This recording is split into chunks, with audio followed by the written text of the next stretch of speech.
లే Murali, Lokesh sir Pawan Kalyan sir వచ్చినారు, కూర్చున్నారు నీకోసం. లే మురళి, లేచి సెల్యూట్ కొట్టు మురళి.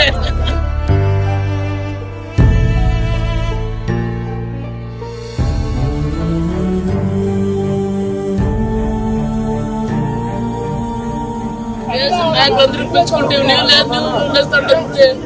లేదు, నేను ఒకసారి లేచుకుంటే నిలబడి మురళి, ఒకసారి చూడు మురళి, ఒకసారి పవన్ కళ్యాణ్ సార్ చూడు మురళి.